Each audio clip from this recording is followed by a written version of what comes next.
Hi, I'm Pat Kelly. Okay, in this problem, they give us a function, and what we're asked to do is to find a power series that represents that function, or that equals that function. And in this case, centered at c equals 0. They're going to give you a value of c that the function should be centered at. So what I've written over here is, for a geometric series, this is stuff that we know, and I've written it over here because this is really one of your go-to tools for rewriting a given function as a series, is if I can get that original function to look like this a over 1 minus r, then I'll have my series. I'll have an a and I'll have an r. Okay, so I'd like to use that. But here's the problem in this problem, is that that does not look like that a over 1 minus r, mainly because the denominator is quadratic and it needs to be linear. Here's what we're going to do, is maybe even it's an instinct for you at this point, but that denominator is screaming to be factored. So let's factor it. X plus 3 parentheses x minus 2, sorry, x minus 1.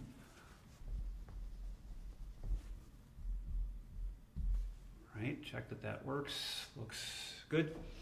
Okay, so now that we've factored, we're in a better position because now I'm actually going to use partial fraction decomposition. Right? So you can go off to the side and do a few steps here, but I've already done it, and what we will get is the x plus 3 and the x minus 1 will be our separate denominators, and the numerator for this first fraction will be 3, and the numerator for the second fraction will be 1. Now, you have your own work to do here. Make sure you follow this step that I took. This is one of your old partial fraction decomposition problems.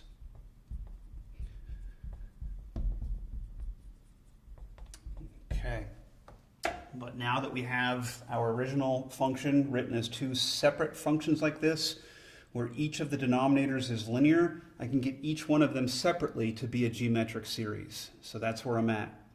Now back to an individual problem where we're trying to get it to look like this a over 1 minus r.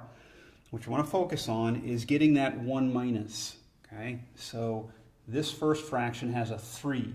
This won't be too bad. I'm going to divide everything by 3. So the top just becomes 1. The bottom here, I'm going to have an x. Let's switch the order around too. So let's divide by 3. That'll give me that 3. And I'll switch the order so I'll get plus x over 3. Because you see what I'm doing is I'm trying to fit this form of 1 minus r. So I've got my 1, but I actually don't have minus.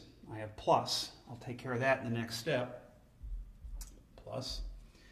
And similarly, I'm thinking I need the second fraction to look like a over 1 minus r. And I'm almost there, except the minus sign's kind of in the wrong place. So imagine factoring a minus sign out of that denominator. Switch the order again. And we'd be looking at that. Now let's take that next step down to clean it up a little bit. Clean it up a little bit, and I'd also said that this bothers me that it's a plus. It needs to bother you a little bit that it's a plus, because in order to get your a and your r, you need to have 1 minus. So I'm going to play a little bit with this plus and just make it 1 minus a minus x over 3. And then let's take that minus 1 and just make it subtraction. And now that second fraction looks exactly the way I would want it to, okay, in terms of matching this up. Okay, now I can write it down here. There's some space. From here, we can pluck out an a and an r for each of these. So my a for this one, first fraction is 1, and my r is a minus x over 3. And just to keep these straight, I'll say that that's a sub 1 and r sub 1. My second fraction, a sub 2, also happens to equal 1, and my r sub 2 equals just x.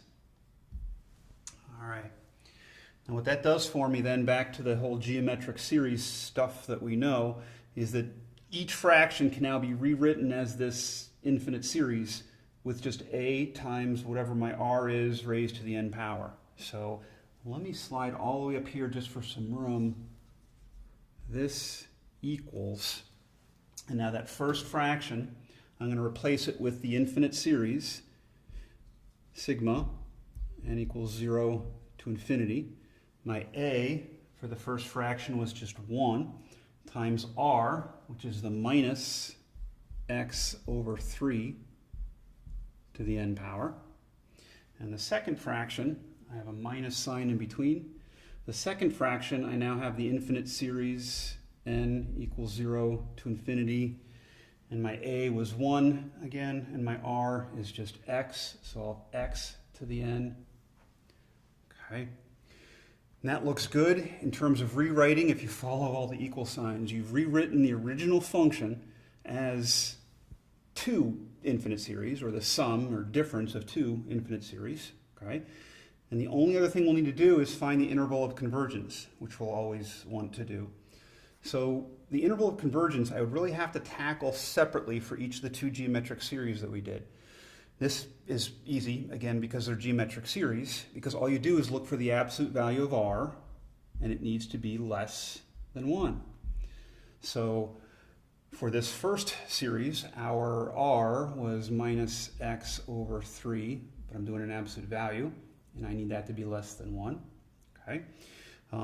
Absolute value is just going to make this the absolute value of x over 3, less than 1, or the absolute value of x is less than 3. And what that tells me is my interval of convergence will be negative 3 to 3. And they will be rounded parentheses, open interval, because with a geometric series you can't equal 1. Now I'll go to my second series, do the same kind of thinking where I just grab the absolute value of r and say to myself, hey, I need that to be less than 1. This doesn't take any work at all. You can see that you already have your interval. Let me slide down just to line these up, minus 1 to 1. And I really wanted to line those up because what else you need to remember when you're doing any kind of arithmetic with these series, specifically addition, subtraction, you have separate intervals of convergence. And the overall ultimate answer for you for interval of convergence is the intersection of these. Okay? So you have to be thinking about the intersection of these intervals. So for us, our interval of convergence is just the intersection of these, which is just the smaller one in this case. That's our interval of convergence. Okay? Let me also, while I'm at it, circle this.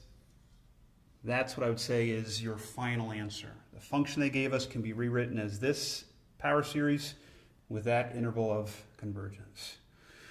Okay, thanks, and I hope that helped.